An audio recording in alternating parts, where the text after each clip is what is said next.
최근에 온갖 이단들이 갈수록 기승을 부리고 있어 각별한 주의가 요청됩니다. 물론 이런 현상은 성경이 마지막 때의 주요 특징으로 언급하기에 이상한 건 아닙니다.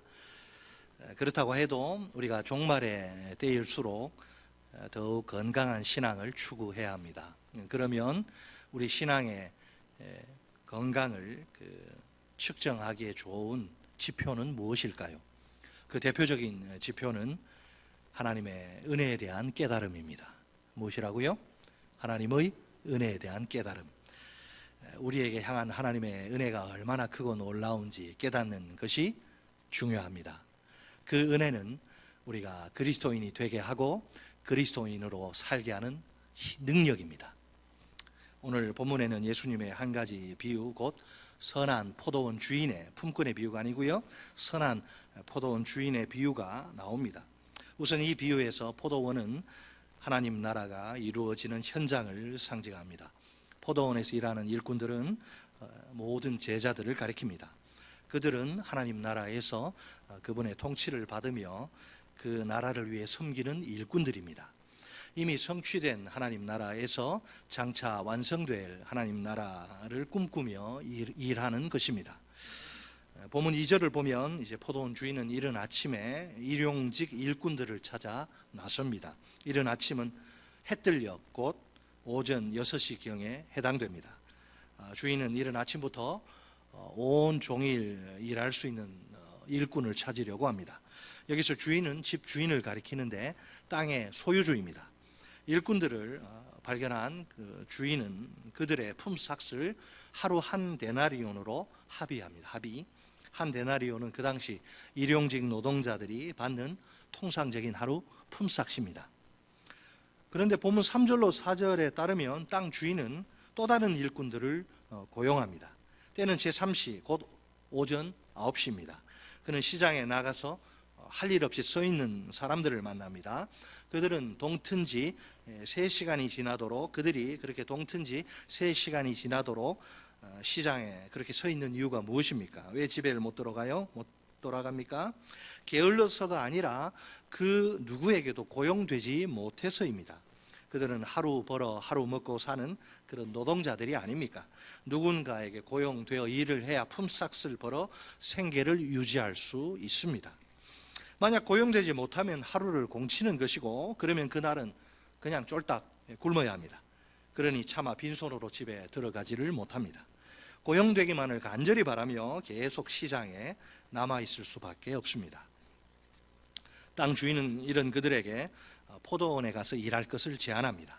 3시간이나 일거리를 찾던 그들에게 정말 반가운 제안이 아닐 수 없습니다. 하루를 공쳐서 그날 굶으면 어떡하나 하는 걱정은 하지 않아도 되니까 말입니다. 품삯과 관련해서는 땅 주인이 상당하게 주겠다, 정당하게 주겠다는 말인데 약속을 합니다. 사실상 이것은 입으로 하는 구두 약속에 불과해 살짝 불안할 수도 있습니다. 상당한 것, 정당한 것의 기준이 전적으로 땅 주인의 마음에 달려 있습니다. 어쩌면 일꾼들에겐 불리한 일방적 계약일지 모릅니다. 하지만 먹고 살기 위해 당장 일거리가 절실히 필요한 일꾼들이 아닙니까? 그들이 땅 주인과 품삯을 흥정한다, 이건 생각하기 어려운 일입니다. 그래서 그들은 품삯의 액수를 전부 그 땅 주인의 처분에 품삯의 액수를 그 땅 주인에게 그 처분을 이제 전적으로 맡기고 일터로 갑니다. 놀라운 사실은 땅 주인의 일꾼 고용이 이것으로 끝나지 않는다는 겁니다. 본문 5절에 의하면 이제 땅 주인은 제6시 정오 12시 그리고 제9시 오후 3시 이렇게 두 번에 걸쳐서 또 나갑니다. 두 번째 일꾼들을 부르신 그 방식과 똑같이 세 번째와 네 번째 일꾼들을 부릅니다. 더욱 놀랍게도 이게 전부가 아니에요. 네 번이나 불러놓고 또 뭐가 모자란지 본문 6절을 보면 땅 주인이 또다시 시장에 나갑니다. 언제예요? 때는 제11시 곧 오후 5시. 상식적으로는 이 주인의 행동이 도무지 이해가 되지 않습니다. 오후 5시경은 파장할 분위기죠. 하루의 일과가 거의 다 끝난 시점입니다. 다 돌아가기 바빠요. 집에 일할 시간 겨우 연장 챙기면 1시간도 남지 않았어요. 최대 한 1시간 남은 그런 때이기도 합니다. 이 시각은 이제 날이 저물기 시작하는 그런 시간이죠. 원래는 일꾼들이 거기 이제 파장인데 일꾼들이 남아있으리라고는 기대할 수 없는 시간이죠. 다들 그냥 벌써 일자리를 구해 떠났거나 아니면 이제 오늘은 안 되겠다, 일자리를 포기하고 집으로 돌아갔겠죠. 그 시간까지 일반적으로 일꾼들이 남아있을 리가 없습니다. 자, 그러나 이런 일반적인 예상은 보기 좋게 빗나가고야 맙니다. 땅 주인의 눈에 여전히 할 일 없이 서 있는 사람들이 보인 거죠. 참 이상해요. 그래서 땅 주인이 그들에게 한 가지 질문을 던집니다. 왜 당신들은 온종일 여기에 할 일 없이 서 있어? 그러자 그들로부터 이런 답변이 돌아옵니다. 아무도 우리를 고용하지 않기 때문입니다. 일꾼으로 불러줘야지 일을 하죠. 아무도 그들도 보지 않는데. 날이 저물어 이제 빈손으로 집에 들어가야 하는 가장의 심정이 어떨까요? 그들은 단 1시간만이라도 일을 해서 몇 푼이라도 이제 건지기를 진심으로 바랍니다. 그래서 지금 늦은 시간까지 시장에서 고용주를 누가 날 좀 안 써주나 그렇게 애타게 기다리는 중입니다. 그들의 속마음을 살짝 들여다볼까요? 우리는 일하고 싶은 마음이 간절하고 일하기를 원합니다. 일할 준비도 되어 있고 포기하고 싶은 마음은 애초에 없습니다. 일할 의욕이 없는 게 아니라 일할 기회가 없는 게 문제라는 겁니다. 한마디로 말해서 그들은 그 누구에게도 선택받지 못한 불쌍한 사람들입니다. 고용주들이 볼 때 그들은 일꾼들로 고용하기에 부적합한 자들이겠죠. 정확히 그것이 무엇인지는 알 수 없지만 결격 사유가 있는 게 틀림없습니다. 일을 맡기기엔 몸이 너무 허약해 보일지도 모릅니다. 더 심한 경우엔 신체적인 장애가 있을지도 모를 일입니다. 고용주들은 땅 파서 저기 하는 자선사업가들 아니죠. 고용주들은 품삯을 주고 일꾼들을 고용해서 일을 시켜야 하지 않습니까? 임금 준 만큼 뽑아내야죠. 이왕이면 일을 잘 할 수 있는 그런 일꾼들이 좋겠죠. 만약 부적합한 일꾼들을 고용해서 손해라도 보면 큰 낭패가 아닙니까? 그러니 굳이 무리하게 그런 위험을 무릅쓸 이유도 필요도 없는 겁니다. 우리가 맨 마지막에 부름받은 일꾼들의 입장을 좀 더 생각해 봅시다. 하루의 일과가 거의 다 끝나가는 시점에도 고용되지 못하다니 얼마나 안타깝습니까? 그러니까 일꾼으로 고용되기가 거의 불가능한 자들입니다. 다른 일꾼들과 비교할 때 경쟁력이 전혀 없는 거라 그들은 시간으로나 능력으로나 재반 조건으로나 꼴찌라고 볼 수 있습니다. 아무리 생각해봐도 그들에겐 일꾼으로 선택받을 만한 자격이나 조건이 없습니다. 그럼에도 불구하고 이상한 주인이네, 이 땅 주인이 아무도 그렇게 하지 않지만 이 주인만이 특별히 그들을 일꾼으로 불러준 것입니다. 조금 전까지 낙심과 절망 가운데 빠져있던 그들이 아닙니까? 만약 그들이 일자리를 구하지 못해 빈손으로 집에 들어가면 어떻게 될까요? 그들을 간절히 기다리던 온 식구는 허기진 배를 움켜쥔 채 손가락 빨면서 힘들게 지내야 합니다. 그러니 그들이 얼마나 애가 탈까요? 이런 상황에서 땅 주인의 일자리 제안은 그들에게 이루 말할 수 없는 복음이에요. 복음, 감격이겠죠. 그들의 마음을 정확히 표현하는 네 글자는 제가 볼 때 감지덕지입니다. 솔직히 그들은 지금 찬밥 더운 밥 가릴 처지가 아닙니다. 무슨 일이든 품삯이 얼마든 상관없이 그저 감사한 마음으로 일할 따름입니다. 따라서 품삯에 대한 약속이 없는 점은 정상이에요. 이상할 게 하나도 없습니다. 일을 얼마나 한다고 품삯 이야기를 하겠습니까? 마침내 이제 하루의 일과가 끝나고 품삯 받을 시간이 일꾼들에게 찾아옵니다. 본문 8절에 따르면 이제 저녁이 되자 땅 주인이 청지기에게 한 가지 지시를 내립니다. 어떤 거죠?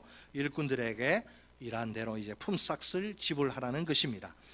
일반적인 경우라면 먼저 고용된 순서대로 임금을 지불하게 되겠죠. 일꾼들도 다들 그렇게 생각할 것입니다. 그런데 주인은 맨 나중에 고용된 자들에게 먼저 품삯을 지불하라고 명령합니다. 임금 지불 순서가 고용 순서와 정반대입니다.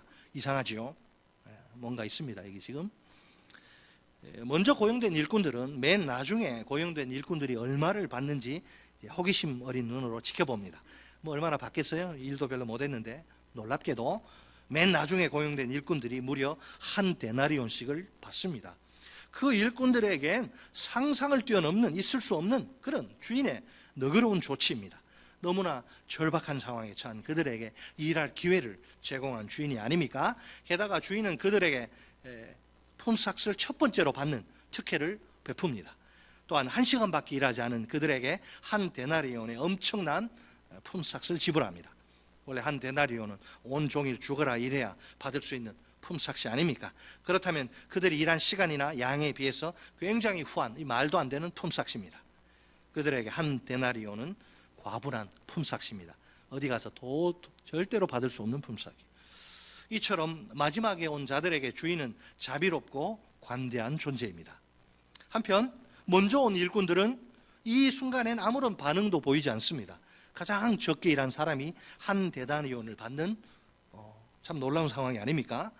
그 일꾼보다 더 많이 일한 자기들은 적어도 그 이상 받게 될 줄 기대합니다. 이 기대는 오늘 우리식으로 표현하면 경제 정의를 위한 동일 노동, 동일 임금 원칙 딱 들이대면 지극히 정당한 거죠.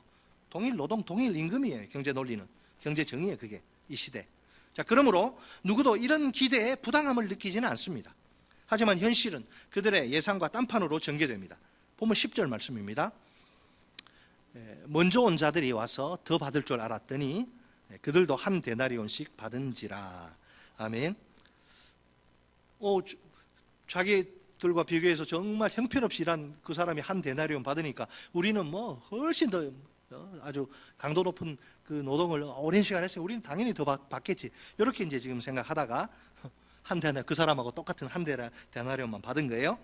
야, 이거 얼마나 성질이 납니까? 그 먼저 온 일꾼들이 아주 그냥 열이 받아가지고 가만히 있지 않고 주인에게 막 이제 따지고 대드는 거예요. 불만을 제기합니다. 우리 다 같이 보면 11절로 12절 말씀을 한 목소리로 읽겠습니다. 11, 12 시작. 받은 후 집 주인을 원망하여 이르되 나중 온 이 사람들은 1시간밖에 일하지 아니하였거늘 그들을 종일 수고하며 더위를 견딘 우리와 같게 하였나이다. 아멘. 제11시에 고용된 일꾼들을 맨 나중에 온 사람이라 그러죠. 나중 온. 이게 쉽게 말하면 마지막 사람들, 꼴찌들이라고 부릅니다. 이 표현은 본문 10절에 먼저 온 자들, 처음 사람들이라는 말인데 첫째들과 대조됩니다. 앞으로는 꼴찌들, 첫째들 이렇게 제가 읽겠습니다. 자, 포도원에 들어온 그 순서상 첫째냐 꼴찌냐를 지금 따지는 거죠. 첫째들의 불평은 매우 설득력 있게 들립니다. 그들과 꼴찌들을 비교하면 노동의 시간이나 양에 엄청난 차이가 있죠. 노동 환경 역시 마찬가지입니다. 누구는 선선한 저녁 시간에 수고하고 누구는 한낮에 그냥 막 지글지글 타는 그 태양의 열기를 다 견뎌가면서 한 수고가 아닙니까? 어떻게 이 두 수고를 이게 비교할 수 있을까요? 말이 안 되는 거죠. 첫째들의 불평은 우리와 같게 하였나이다 이런 표현 속에 잘 드러납니다. 상식적으로 일한 만큼 보상을 받아야 그게 정의라고 생각한 거죠. 어떻게 우리와 같을 수가 있습니까? 저 사람들이 이거죠. 말도 안 되는 이런 대우가 어디 있습니까? 자, 그런데 이 불평과 관련해서 우리의 주목을 확 끄는 게 하나 있어요. 그 불평의 초점이 포커스가 지금 어디에 있는가 하는 점입니다. 꼴찌들보다 자기들이 품삯을 더 받을 것이란 기대가 아닙니다. 꼴찌들인 주제에, 감히 꼴찌들인 주제에 그들이 자기들과 품삯을 똑같이 받은 사실, 이거를 참을 수가 없는 거예요. 만약 꼴찌들이 자기들보다 훨씬 적게 받는다면 어떨까요? 자기들이 한 데나리온을 받아도 아무런 불만을 느끼지 않을 것입니다. 왜? 한 데나리온이 자기들에게 처음부터 약속된 품삯이기 때문입니다. 문제는 저 꼴찌들이 자기들과 동일한 품삯을 받은 데 있습니다. 결국 그들의 불평은 비교의식으로부터 발생한 것입니다. 여러분, 비교가 얼마나 인생을 힘들게 하고 인생을 망가뜨리고 행복을 빼앗아가는지 몰라요. 비교가 아주 안 좋은 겁니다. 비교의식. 자, 과연 주인은 그러면 이 불평을 어떻게 처리할까요? 내버려 두면 안 되죠. 그래서 주인의 반응은 크게 두 부분으로 이루어집니다. 첫 번째 반응은 보면 13절로 14절 상반절에 나옵니다. 우리 한번 읽어볼까요? 13절, 14절의 가락까지 상반절까지 시작. 주인이 그 중에 한 사람에게 대답하여 이르되 친구여, 내가 네게 잘못한 것이 없노라. 네가 나와 한 데나리온의 약속을 하지 아니하였느냐? 네 것이나 가지고 가라. 아멘. 자, 뭔 말입니까? 일단 주인은 자신의 임금 지불이 법적으로 아무런 하자가 없다는 점을 분명히 합니다. 원래 그는 첫째들과 하루 노동의 대가를 한 데나리온으로 합의해서 정한 상황입니다. 그래서 그 합의 내용 따라 그것을 충실히 이행합니다. 첫째들은 정작 자신들이 기대보다 적게 받은 거라고 불평하지는 않습니다. 적어도 주인의 임금 지불이 첫째들에게 아무런 잘못이 아니란 점은 확실한 셈이죠. 자, 주인의 두 번째 반응은 본문 14절 하반절에 등장합니다. 나중부터 14절 나머지 부분 시작. 나중 온 이 사람에게 너와 같이 주는 것이 내 뜻이니라. 아멘. 자, 주인은 꼴찌들에 대한 자신의 임금 지불이 옳다는 점을 이제 계속 밝혀나갑니다. 이후에 꼴찌들에게 첫째들과 똑같이 한 데나리온을 품삯으로 지불한 이유가 무엇입니까? 한 가지밖에 없어요. 주인 자신이 그렇게 원하기 때문입니다. 주인 마음이에요. 원래 꼴찌들은 한 데나리온을 받을 자격이 전혀 없어서 상상도 못해요. 감히 어떻게 무슨 염치로 한 데나리온 받겠다고 달려듭니까? 그런 기대 아예 하지도 않습니다. 꿈도 못 꾸는 거죠. 자, 그런 꼴찌들에게도 주인이 그들의 그 불쌍한 처지를 생각해서 자비롭게 행한 것입니다. 얼마나 좋은 주인입니까? 솔직히 포도원에 먼저 왔느냐 나중에 왔느냐 순서가 중요한 게 아닙니다. 순서와 상관없이 똑같은 품삯을 받은 사실이 중요합니다. 왜? 그것이 주인의 뜻이기 때문입니다. 이런 식으로 품삯을 지불해도 주인에게는 아무런 문제가 없습니다. 그 누구도 주인의 결정에 대해서 이 일을 제기하거나 항의할 수 없습니다. 자, 이번에는 주인이 첫째들에게 책망에 가까운 한 가지 질문을 던집니다. 본문 15절 상반절 말씀입니다. 내 것을 가지고 내 뜻대로 할 것이 아니냐. 내가 선함으로 내가 악하게 보느냐. 15절 상반절 내 것을 가지고 내 것을 가지고 내 뜻대로 할 것이 여기까지 할 것이 아니냐. 내 것을 가지고 내 뜻대로 할 것이 아니냐. 야, 내 것 갖고 내가 내 마음대로 하는데 네가 뭔 참견이냐 이거죠. 기분 나쁘다는 거예요. 그러면 주인에게는 자신의 것을 남의 거 자기 거 자신의 것을 자신이 원하는 대로 행할 절대적 권리가 있습니다. 그는 그러니까 이게 인간 고용주라기보다는 이 주인은 하나님 자신을 대변한다고 볼 수 있습니다. 하나님 자신을 대변하는 인물이죠. 여러분, 하나님은 본래부터 선하신 분인데 그분 한 분만 절대적으로 선하십니다. 믿습니까? 하나님 선한 분이에요. 내 인생에 어떤 일이 닥쳐도 하나님은 선한 분이 그건 변하지 않습니다. 자, 그렇다면 하나님 나라에서 유일한 최고의 판단 기준은 무엇일까요? 그 기준은 하나님이 원하시는 것, 곧 하나님의 뜻입니다. 이걸 내가 이렇게 하면 하나님이 원하실까? 하나님의 뜻일까? 하나님이 원하지 않을까? 하나님의 뜻이 아닐까? 이거죠. 중요한 거. 생각과 판단과 결정과 행동의 모든 기준은 하나님의 뜻입니다. 내 생각, 내 감정 아닙니다. 속으면 안 돼요. 하나님이 원하시면 하기 싫어도 하는 거예요. 하나님이 기뻐하시지 않으면 내가 아무리 하고 싶어도 다 하자고 해도 하는 거 아니에요. 여러분, 자, 끝으로 주인이 첫째들을 향해서 마지막 질문을 비수와 같이 던지죠. 15절 그 하반절 말씀입니다. 내가 선함으로 내가 악하게 보느냐. 아멘. 하나님은 선한데 너 왜 나를 악하다고 하느냐. 하나님이 원하시는 것, 곧 그분의 기준과 결정과 행동은 항상 절대적으로 선합니다. 따라서 하나님의 뜻을 거부하는 것은 필연적으로 악합니다. 주인의 임금 지불 방식은 하나님이 원하시는 것입니다. 단순히 계약상의 의무나 차가운 경제 원칙의 관점으로 이루어진 것이 아닙니다. 그 대신 하나님의 선하심, 곧 따뜻한 관대함과 자비의 관점에서 이루어진 것입니다.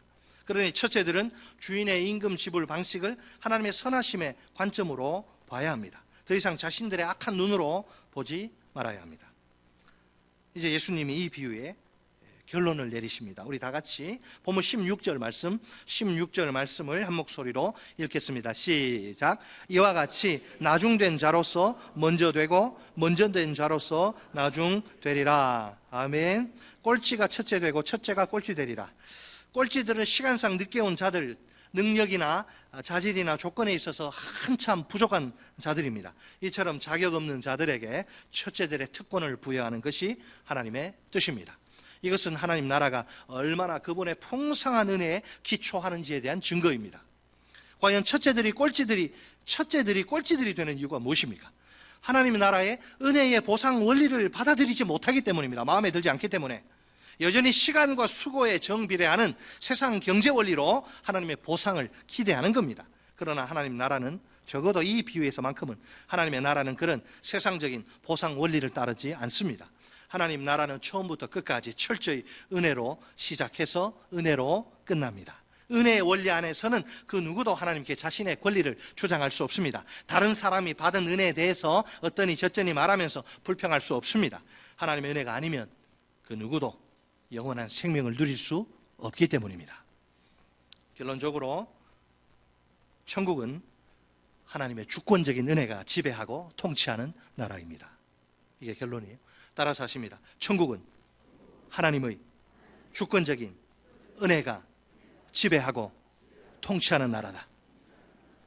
제가 이 비유를 길게 끌고 왔는데 이거 우리 적용하기 위해서요. 여러분, 우리를 하나님이 부르셔요. 우리도 부르시죠. 포도원으로. 자, 하나님의 부르심을 생각해 보세요. 자, 지구 인구가 얼마나 돼요? 60억이에요? 70억이에요? 어쨌든 자, 사람 넘쳐나는 게 사람입니다. 누구를 선택할지, 또 그 사람을 언제 선택할지를 누가 결정합니까? 오직 하나님 한 분만이 상의 협의 없이 일방적으로 다 결정하십니다. 어떤 분은 그래요. 내가 왜 이런 가난한 집안에 태어나가지고 이 고생이냐? 나는 왜 이 술 주정뱅이 아버지 만나고 이래 고생이냐? 여러분, 어디에 보내고 언제 보내고 이건 여러분 하나님이 결정하시는데, 이 하나님의 결정에 영향력을 행사할 수 있는 인간은 아무도 없습니다. 하나님이 우리를 부르신 결과 오늘 우리가 하나님의 나라의 일꾼으로 사는 겁니다. 자, 그렇지만 그 부르심의 때는 각각 달라요. 이것은 본인의 의사와는 아무 상관없는 하나님의 뜻이요 결정입니다. 우리 중에 어떤 사람은 그 부르심의 때가 어머니 태중에 있을 시기입니다. 모태신앙인. 어떤 사람은 어린 시절이나 청소년기입니다. 어떤 사람은 장년의 때 혹은 노년 시절입니다. 어떤 사람은 세상을 떠나기 얼마 전입니다. 운명 돌아가시기 얼마 전에 목사를 초청해서 마지막 복음 듣고 그 자리에서 그렇게 완악하던 완고하던 사람이 죽기 전에 그걸 봤어요. 제가 복음을 전하니까 그제서야 눈물 흘리면서 아멘 믿습니다 그렇게 돌아가시더라고요. 왜 하필 그 특정한 시기란 말입니까? 좀 우리가 선택하면 안 됩니까? 왜 하필 그 특정한 시기란 말입니까? 이유는 하나님 한 분 외에는 아무도 몰라요. 몰라. 다 알려고 하지 마세요. 모르는 게 많아. 더. 한 가지 분명한 사실은 하나님의 눈에 가장 적절한 최고의 때라는 겁니다. 믿습니까? 내가 예수 믿은 그 시점이 내게 최고의 때라서 그래. 부족한 우리가 도저히 이해할 수 없지만 우리에겐 그 최고의 때가 확실합니다. 하나님의 은혜가 그렇게 부어진 결과입니다. 그러므로 하나님의 부르심은 전적으로 그분의 주권적인 은혜입니다. 만약 하나님이 우리를 포도원으로 천국으로 불러주시지 않으면 어떨까요? 너는 안 되겠다. 좀 가라 너는. 그래도 거기에 대해서 우리가 절대로 이의를 제기하거나 항의할 수 없습니다. 솔직히 말해 하나님 편에서는 우리 같은 사람 부르셔도 그만, 부르지 않으셔도 그만이에요. 우리를 반드시 부르셔야 할 책임이나 의무 같은 거 하나님께 없어요. 우리가 아니면 안 된다는 식으로 하나님이 우리를 고집하셔야 할 이유는 없는 거예요. 늘린 게 사람입니다. 왜 우리를 고집하셔야 됩니까? 필요 없어요. 우리 선택 안 하셔도 돼요. 하나님으로서 영광의 그 권위에 아무 손상 없습니다. 하나님은 여전히 하나님이십니다. 우리 선택 안 하셔도. 우리가 아니더라도 하나님이 부르실 사람들은 이 지구상에 차고 넘칩니다. 그러니까 내가 아니면 안 된다는 생각은 버려야 합니다. 하나님이 우리 대신 다른 사람들을 부르셔도 우리는 아무 할 말이 없습니다. 우리가 아니라 그 사람들이 구원을 받는 것입니다. 여러분, 해 아래 모든 인간에 대한 하나님의 공정한 판결은 다 지옥입니다. 그 죄 문제 해결되지 않으면 전부 지옥이에요. 그러니까 이 세상 모든 사람 다 지옥 보내도 하나님은 의로우십니다. 근데 웬 은혜요 웬 사랑인지 그 중에 일부를 선택으로 예정하시고 독생자 예수 그리스도를 대신 십자가에 죽이시면서까지 우리를 하나님의 자녀로 불러주신 거예요.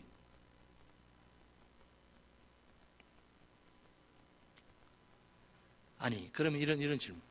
아니, 그 수많은 사람들 가운데 왜 하필 우리란 말입니까? 그 이유 역시 하나님 한 분 이외에는 그 누구도 모릅니다. 한 가지 분명한 사실은 하나님이 우리가 아니면 안 된다고 고집하신 겁니다. 나는 너가 필요해. 나는 네가 아니면 안 돼. 꼭 필요해 네가. 그래서 내가 너를 선택해. 사실은 이게 당사자인 우리조차 이해할 수 없는 하나님의 선택입니다. 물론 그 선택의 동기는 우리를 향한 하나님의 끝없이 깊고 넓은 사랑입니다. 그렇다면 이 또한 하나님의 은혜입니다. 따라서 하나님의 부르심은 전적으로 그분의 주권적인 은혜입니다. 오늘 여기에 모인 우리는 누구입니까? 하나님이 그분의 나라를 위해 부르신 일꾼들입니다. 우리가 하나님께 보여야 할 가장 기본적이면서도 중요한 반응은 감사입니다. 오늘날 감사를 잃고 원망과 불평에 빠져 사는 교인들이 참 많습니다. 한국 교회 감사할 줄 몰라요.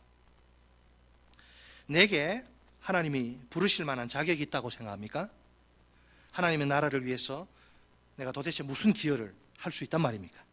그런데도 나같이 부족하고 허물 많은 죄인을 자기 아들을 죽이시면서까지 불러주시니 얼마나 감사합니까? 하나님이 나를 일찍 불러주셨으면 감사해야 합니다. 하나님의 나라를 위해 일할 시간과 기회가 그만큼 많으니까 감사한 것입니다. 혹시 하나님이 나를 늦게 불러주셨다면 그래도 감사해야 마땅합니다. 비록 많은 시간과 기회는 아니지만 그래도 시간과 기회를 주셨으니 감사할 뿐입니다. 하나님의 나라와는 상관없이 살다가 지옥에 떨어지는 사람들이 얼마나 많은지 몰라요. 그 사람들과 비교하면 나는 얼마나 행복합니까? 그런 최악의 상황은 면했잖아요. 그런 최악의 상황은 상상만 해도 등골이 오싹하지 않습니까? 그렇다면 하나님의 나라를 위해 얼마나 오래 일했느냐가 중요한 게 아닙니다. 하나님의 영광을 위해서 얼마나 많이 일했느냐가 중요한 것도 아닙니다. 나같이 부족한 큰 죄인을 하나님이 사랑하셔서 불러주셨다는 사실이 중요합니다. 그러므로 나는 그 어떤 공로도 내세울 수 없는 처지입니다. 우리가 주의할 사항이 하나 있는데 서로 비교하는 일은 절대 금물입니다. 비교는 불평의 씨앗이자 하나님의 주권적인 은혜에 대한 도전이라 위험합니다. 괜히 다른 사람과 자기 비교하다가 불평에 빠지는 어리석음은 더 이상 없어야 하겠습니다. 나는 나고 너는 너입니다. 절대로 나는 내가 될 수 없고 또 너는 내가 될 수 없습니다. 따라서 하십니다. 나는 나고 너는 너다. 절대로 나는 내가 될 수 없고 또 너는 내가 될 수 없다. 아멘? 왜 자꾸 비교하세요? 비교하지 마세요. 비교하면 인생이 절대 행복하지 않습니다. 쓸데없이 남에 대해서 이러쿵저러쿵 어떠니 저떠니 불평하지 말고 자기만 잘하면 됩니다. 또 하나 우리가 주의해야 할 사항이 있는데 공로를 주장하는 일은 절대 금물입니다. 공로, 나 참 괜찮은 사람인데 뭐 나 정도면 뭐 목사 할 만하지 뭐 괜찮지 않습니까? 공로를 주장하는 일은 절대 금물이다. 혹시 우리 중에 이렇게 말하고 싶은 분은 안 계십니까? 내가 젊은 나이에 직분을 받아 교회를 위해 얼마나 오랫동안 헌신했는지 몰라. 그 오랜 세월 동안 내가 하나님께 헌신하느라 흘린 수고의 땀과 눈물이 진짜 많아. 두말하면 잔소리지만 이 헌신의 순수성과 진정성은 결코 의심할 여지가 없습니다. 그렇게 하셨죠. 귀하죠. 참으로 그 수고는 칭찬받아야 마땅합니다. 그러나 이것이 하나님 앞에서 자기를 자랑하기 위한 공로가 될 수는 없습니다. 오직 하나님의 은혜인 줄 알아 감사해야 할 일입니다. 자기에게 자격이 있어서가 아니라 하나님의 은혜 베푸셔서 한 일이기 때문입니다. 하나님이 은혜 베푸시면 누구나 다 할 수 있는 일이에요. 자기만 특별히 사는 거 아니에요. 원래 자격이 있어서 하나님의 부르심을 받은 일꾼들은 단 한 명도 없습니다. 우리 모두는 어떤 면에서 비유 속의 꼴찌들과 다를 바 없는 사람들입니다. 주인의 풍성한 은혜가 아니면 감히 포도원에 들어가 일할 수 없는 자들 말입니다. 그러니 하나님 앞에서 너나 할 것 없이 전부 다 부적격자들인 셈이지요. 이런 퇴짜 맞아야 할 부적격자들을 하나님의 일꾼으로 불러주시다니 이 얼마나 큰 은혜란 말입니까? 우리가 그 큰 하나님의 부르심의 은혜를 깊이 깨닫고 감사해야 마땅합니다. 이것이 모든 하나님 나라의 일꾼들에게 1차적으로 요구되는 가장 중요한 자세요, 태도입니다. 아무런 자격도 없는 부족한 나를 하나님 나라의 일꾼으로 불러주시다니요. 하나님을 위해 일할 수 있는 최고로 특별한 시간과 기회를 내게 허락하시다니요. 이 얼마나 영광스러운 일이요. 세상 어떤 일과도 비교할 수 없는 얼마나 영광스러운 일이요. 이 또 얼마나 큰 특권이요, 축복이란 말입니까? 이 은혜를 진정으로 한다면 우리 다 함께 하나님께 진심으로 감사합시다. 감사야말로 비교 의식과 공로를 물리치는 특효약입니다. 감사하는 사람은 비교하지 않아요. 자기 내세우지 않아요.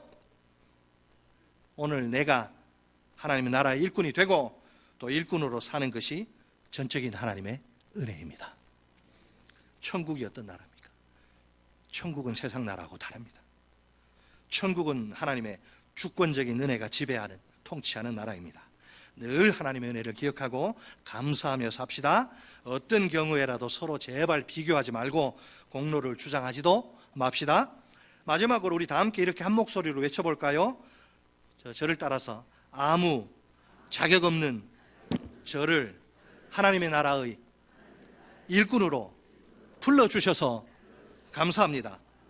연약하고 부족한 저를 하나님 나라의 일꾼으로 사용해 주셔서 감사합니다. 아멘. 그렇게 사실 때 우리 주님이 가장 크게 기뻐하실 줄 믿습니다.